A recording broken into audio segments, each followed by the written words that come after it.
क्या आप यकीन करेंगे कि किसी इंसान के सिर्फ एक बुरे सपने की वजह से किसी बेकसूर की जिंदगी के पूरे 7 साल बर्बाद हो जाएं? सोचिए, आप आराम से सो रहे हैं और सुबह उठते ही आप पर पॉक्सो एक्ट जैसा गंभीर केस लग जाए, पुलिस गिरफ्तार कर ले, 19 दिन तक जेल की सलाखों के पीछे रहना पड़े, नौकरी खतरे में आ जाए, समाज में इज्जत मिट्टी में मिल जाए और फिर 7 साल की लंबी कानूनी लड़ाई के बाद कोर्ट में कहा जाए कि वो तो बस एक सपना था, हकीकत में कुछ हुआ ही नहीं था। सुनकर रोंगटे खड़े हो जाएंगे, लेकिन कानपुर में एक एयरफोर्स जवान के साथ ऐसा ही हुआ। नमस्कार, मैं हूं सिद्धार्थ प्रकाश। आज मैं आपको एक ऐसी कहानी सुनाने जा रहा हूं जो झूठे मुकदमों और इंसानी लालच की खौफनाक सच्चाई बयां करती है। कहानी की शुरुआत होती है फरवरी 2019 से। कानपुर के बिठूर निवासी एयरफोर्स कर्मी अनुराग शुक्ला की शादी बिधनू क्षेत्र की एक लड़की से होती है। 13 फरवरी को अनुराग पत्नी को लेने ससुराल जाते हैं। वापसी में नाबालिग साली भी उनके साथ कानपुर आ जाती है। 8 मार्च की रात करीब 9 बजे अचानक साली जोर जोर से चिल्लाने लगती है। अनुराग की पत्नी दौड़कर कमरे में पहुंचती है तो छोटी बहन रोते हुए कहती है कि जीजा ने उसे दबोच लिया है और छेड़छाड़ की है।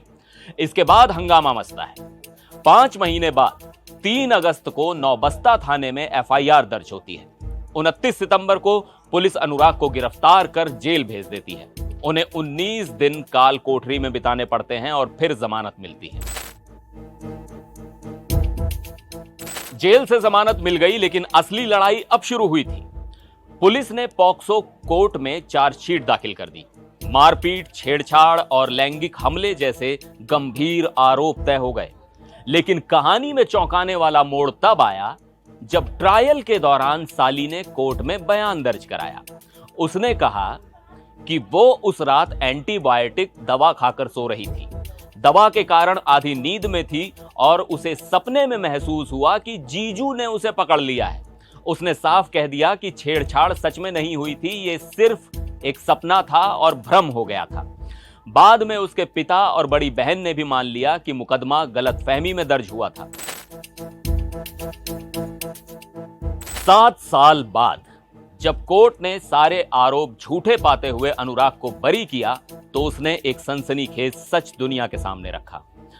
अनुराग का दावा है कि शादी के सिर्फ 10 दिन बाद ही ससुर ने उन पर प्रॉपर्टी पत्नी और साली के नाम करने का भयंकर दबाव बनाया था और जब अनुराग ने मना कर दिया तो उन्हें बर्बाद करने के लिए यह खौफनाक साजिश रची गई और नाबालिग साली को मोहरा बनाकर झूठा केस थोपा गया।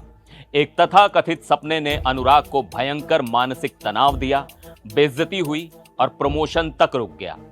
तो जरा सोचिए कि समाज में ऐसे कितने बेगुनाह लोग होंगे जो झूठे मुकदमों का दंश झेल रहे हैं। क्या ऐसे झूठे केस दर्ज कराने वालों के खिलाफ सख्त सजा का प्रावधान नहीं होना चाहिए? अपनी राय कमेंट में जरूर बताइएगा। कानपुर से यह खबर हम तक पहुंचाई है हमारे रिपोर्टर अरुण अग्रवाल ने। फिर मिलेंगे एक और वीडियो में। आप देखते रहिए एनडीटीवी इंडिया।